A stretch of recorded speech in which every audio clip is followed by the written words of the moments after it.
Space craft పూర్తిగా కుప్పకూలిపోయినట్టుగా Russia అధికారికంగా వెల్లడించింది. ఏం జరిగింది అంటే సేఫ్ ల్యాండింగ్ సమయంలోనే కొద్ది దూరంలోనే రష్యా స్పేస్ క్రాఫ్ట్ కుప్పకూలినట్టుగా రష్యా అధికారులు వెల్లడించారు. ఏంటి సాంకేతిక కారణాలేంటి? నిజంగా రష్యా కన్న కలలు 50 ఏళ్ల కలలు ఆవిరైనట్టుగా రష్యా దీన్ని బట్టి అర్థమవుతుంది. ఏం జరిగింది? రష్యా స్పేస్ క్రాఫ్ట్ సంబంధించినటువంటి అప్డేట్స్ ఏంటి?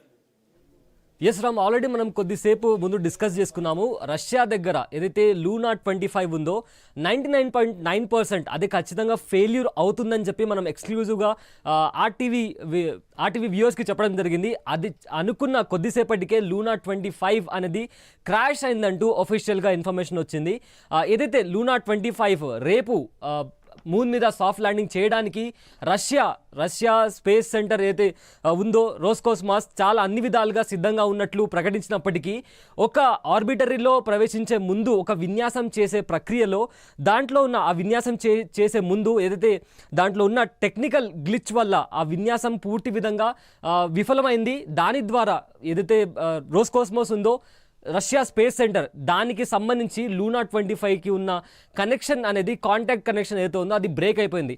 సో అలా బ్రేక్ అయిపోవడం వల్ల లూనా 25ని ఆపరేట్ చేయడానికి వీళ్ళ దగ్గర ఉన్న కనెక్షన్ ఏదైతే కాంటాక్ట్ ఇన్ఫర్మేషన్ ఉందో అది లాస్ట్ అవడం వల్ల ఈ లూనా 25 అనేది క్రాష్ అయినట్టు చెప్తున్నారు. సో ఇదే విధంగా చూసుకుంటే లూనా 25 కనెక్షన్ లూజ్ అవడానికి మెయిన్ రీజన్ ఏంటంటే ఇండియా కంటే తొందరగా మూన్ మీద సాఫ్ట్ ల్యాండింగ్ చేసి అక్కడ ఎక్స్పెరిమెంట్స్ చేయాలని చెప్పి రష్యా అనుకున్నప్పటికీ దాంట్లో జరిగిన కొన్ని ఆటోమేటిక్ స్టేషన్లో జరిగిన కొన్ని తప్పిదాల వల్ల కొన్ని గ్లిచెస్ వల్ల అంటే అక్కడ జరిగిన కొన్ని టెక్నికల్ ప్రాబ్లమ్స్ వల్ల దాని కనెక్షన్ అనేది లాస్ట్ అవడంతో అది ఇక్కడ క్రాష్ అవ్వడం అని చెప్తున్నారు. సో ఇప్పుడు 50 సంవత్సరాల తర్వాత రష్యా మూన్ మీద వెళ్ళడానికి చేసిన ఈ ఎక్స్పెరిమెంట్ ఏదైతే ఉందో అది పూర్తిగా విఫలమైంది. సో ఇప్పుడు మరోవైపు చూసుకుంటే చంద్రయాన్ 3 అతి త్వరలో అంటే ఆగస్ట్ 23న చంద్రుడి మీద లాంచ్ అవడానికి సిద్ధంగా ఉంది. పూర్తిగా అన్ని విధాల ఇక్కడ భూమి మీద అంటే ముందు వెళ్ళక ముందే ఇక్కడ అన్ని ఎక్స్పెరిమెంట్స్ చేసి సిద్ధంగా ఉండి చంద్రుడి మీదకి వెళ్ళిన దృశ్యాలు మనం చూసాము. సో ఎలా అయినా సరే ఇస్రో ఈసారి చంద్రయాన్ 3 ద్వారా చంద్రుడి మీద సాఫ్ట్ ల్యాండింగ్ చేసి అది కూడా దక్షిణ ప్రాంతంలో చంద్రుడికి సంబంధించిన దక్షిణ ప్రాంతంలో అక్కడ సాఫ్ట్ ల్యాండింగ్ చేసి అక్కడ దాగి ఉన్న కొత్త ఇన్ఫర్మేషన్ తీసుకొచ్చి ఇంకా మరింత ముందుకు వెళ్ళాలని ఇస్రో భావిస్తున్న తరుణంలో ఇప్పుడు మళ్ళీ రష్యా స్పేస్ సెంటర్ ఏదైతే ఉందో రోస్కోస్మాస్ అది లూనా 25ని లాంచ్ చేయడం, అది నింగిలోకి వెళ్ళిన తర్వాత చంద్రుడికి దగ్గరలో వెళ్ళిన తర్వాత చాలా త్వరలోగా వెళ్ళిన తర్వాత దానికి సంబంధించి ఒక విన్యాసం చేసే ప్రక్రియలో అంటే ఒక ఓరియంటేషన్ చేసే ప్రక్రియలో దాంట్లో ఉన్న ఆటోమేటిక్ స్టేషన్లో ఒక ప్రాబ్లం రావడం, దాని తర్వాత వాళ్ళు అనుకున్న దానికంటే అది సక్సెస్ అవ్వకపోవడం, అలా సక్సెస్ అవ్వకపోవడం దానికి కారణం వీళ్ళు సిగ్నల్ లాస్ట్ అయ్యారు. కానీ ట్రై చేసినప్పటికీ రష్యన్ స్పేస్ సెంటర్ ట్రై చేసినప్పటికీ వాళ్ళకు మరి తిరిగి ఆ కాంటాక్ట్ అనేది మళ్ళీ వాళ్ళకు కనెక్ట్ అవ్వలేని పరిస్థితి. సో ఇప్పుడు అఫీషియల్గా ఏదైతే లూనా 25 ఉందో అది క్రాష్ అయిందంటూ అఫీషియల్గా మనకు ఇన్ఫర్మేషన్ దొరికింది. రామ్దాస్, ఆటోమేటిక్ స్టేషన్లో అత్యవసర పరిస్థితులు తలెత్తడం వల్లే రష్యన్ లూనా 25 స్పేస్ క్రాఫ్ట్ పూర్తిగా విధ్వంసమైంది, పూర్తిగా క్రాష్ అయిపోయిందని రష్యా చెప్తుంది.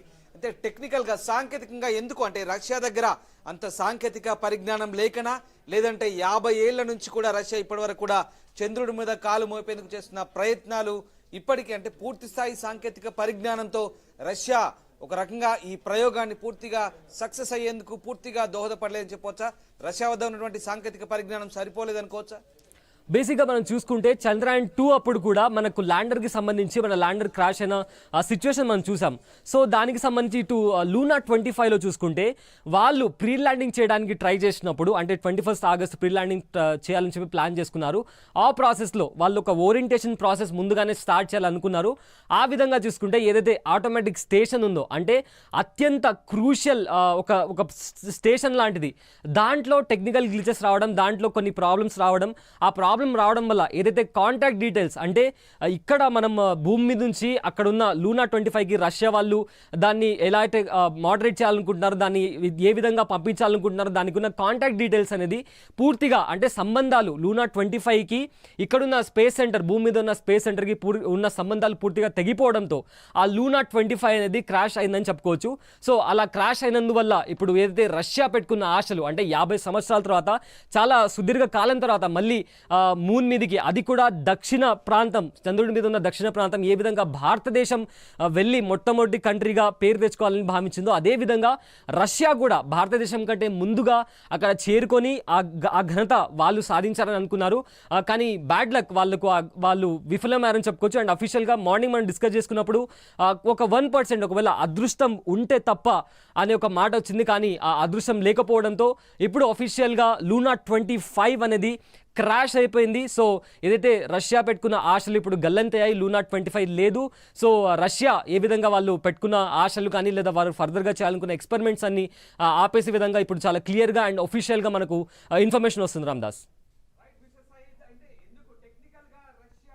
అమెరికా తర్వాత అగ్రరాజ్యం తర్వాత అమెరికా టెక్నికల్గా చాలా అభివృద్ధి చెందిన దేశం. ఇండియాతో కంపేర్ చేసుకుంటే రష్యా దగ్గర అధునాతన పరిజ్ఞానం కూడా ఉందని చెప్పుకోవచ్చు. కానీ ఎందుకు అంటే రష్యా ఫెయిల్ అయిందంటే ఒక రకంగా ఇది ప్రపంచానికంతటి కూడా గుణపాఠం అని చెప్పవచ్చా? అంతరిక్ష పరిశోధనకు సంబంధించి అగ్రరాజ్యాలు చేసినటువంటి ప్రయత్నాలకు ఒక రకంగా ఇది లెసన్ గానే భావించవచ్చా? అండ్ మోర్ ఓవర్ మీరు చెప్తున్నట్టుగా చంద్రయాన్ 2 నేర్పినటువంటి గుణపాఠం లెసన్ ఏదైతే ఉందో ఇప్పుడు చంద్రయాన్ 3లో తీసుకోవాల్సిన జాగ్రత్తలకు సంబంధించి భారతదేశానికి కూడా ఒక గుణపాఠం నేర్పింది. చంద్రయాన్ 3 ప్రస్తుతం నిర్దేశిత కక్షలో చాలా సక్సెస్ఫుల్ గా నడుస్తుంది. కంపేర్ విత్ అంటే అగ్రరాజ్యాలతో కంపేర్ చేసుకుంటే గనక భారతదేశం ఒక రకంగా ముందడుగు వేసినట్టే అనుకోవచ్చా? ఈ రకంగా చూసుకుంటే చంద్రయాన్ 2 ఇంకా చంద్రయాన్ 3 రెండు ఈక్వల్ మెషిన్స్ అయినప్పటికీ చంద్రయాన్ 3లో చాలా టెక్నికల్ చేంజెస్ తీసుకొచ్చారు. అండ్ చంద్రుడి కక్షలో ప్రవేశించే ముందు ఇక్కడ దానికి సంబంధించిన ఎక్స్పెరిమెంట్స్ కావచ్చు, దాని మీద ఏవైతే అక్కడికి వెళ్ళిన తర్వాత దానికి సంబంధించిన వెయిట్ కావచ్చు, చంద్రయాన్ 2తో కంపేర్ చేసుకుంటే చంద్రయాన్ 3 అనేది వెయిట్ చాలా తగ్గించారు. అండ్ చంద్రయాన్ 2లో జరిగిన తప్పిదాలు చంద్రయాన్ 3లో కంటిన్యూ కాకుండా దానికి సంబంధించిన ఏవైతే ప్రాబ్లమ్స్ అన్ని వాళ్ళు హడ్డిల్స్ అన్ని క్లియర్ చేసుకుంటూ ఇక్కడ ముందుగానే అంటే పేషెన్స్గా చంద్రయాన్ 2 తర్వాత 4 years దాని మీద కంటిన్యూస్గా స్టడీ చేస్తూ మన ఇస్రో సైంటిస్టులు రాత్రి పగలు వాళ్ళు కష్టపడుతూ దాని మీద ఒక నిర్ధారణకు వచ్చిన తర్వాత ఎస్ మనం ఇప్పుడు వెళ్ళడానికి రెడీగా ఉన్నాము, ఈసారి డెఫినెట్గా చంద్రయాన్ 3 సక్సెస్ అవుతుంది, దక్షిణ ప్రాంతం మూన్లో చంద్రుడి మీద ఉన్న దక్షిణ ప్రాంతంలో మనం సక్సెస్ఫుల్గా మన ల్యాండర్ని సాఫ్ట్ ల్యాండింగ్ చేయగలుగుతామనే ఒక నిర్ధారణకు వచ్చిన తర్వాతే చంద్రయాన్ 3 లాంచ్ చేయడం జరిగింది. సో ఆ విధంగా చూసుకుంటే అంటే ఒక కాన్ఫిడెన్స్ చూసుకుంటే మన ఇస్రో సైంటిస్ట్లో చాలా గట్టిగానే ఉందని చెప్పుకోవచ్చు.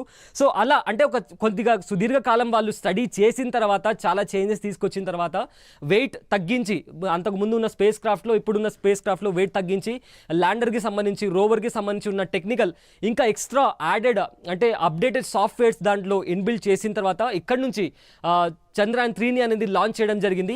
ఇటు చూసుకుంటే లూనా 25లో చూసుకుంటే చాలా కొద్ది సమయంలోనే అంటే అత్యంత ఎంత వీలైనంత తొందరగా చంద్రుడి మీదకి ప్రవేశించాలి అని రష్యా అనుకోవడం, ఆ తక్కువ సమయంలో మేబీ వాళ్ళు దానికి సంబంధించిన ఎక్స్పెరిమెంట్స్ కావచ్చు లేదా అక్కడ వెళ్ళిన తర్వాత ఆ టెంపరేచర్కి సంబంధించి అంటే ఎలా స్పీడ్ వెళ్ళాలి, వెలాసిటీ, చాలా మ్యాథమెటికల్ అండ్ టెక్నికల్ ఏవైతే ఉంటాయో టర్మ్స్ అండ్ కండిషన్స్ అక్కడ మేబీ వాళ్ళకు తప్పు జరిగిండొచ్చు.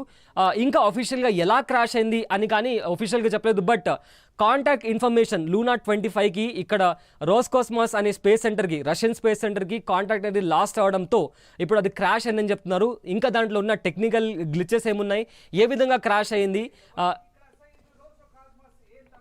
అంటే చంద్రయాన్ కంటే ముందుగానే అంటే చంద్రయాన్తో కంపేర్ చేసుకున్నారు అనుకోవచ్చా? లేదంటే ముందుగానే చంద్రుడి దక్షిణ ధ్రువంపై తక్కువ కాలంలో అడుగు పెట్టేందుకు తక్కువ కాలంలోనే కాలు మోపేందుకు రోసోకాస్మస్ చేసినటువంటి ఈ ప్రయత్నాలు బెడిసికొట్టాయి అనుకోవచ్చు. ఎందుకంటే కేవలం 11 రోజుల వ్యవధిలోనే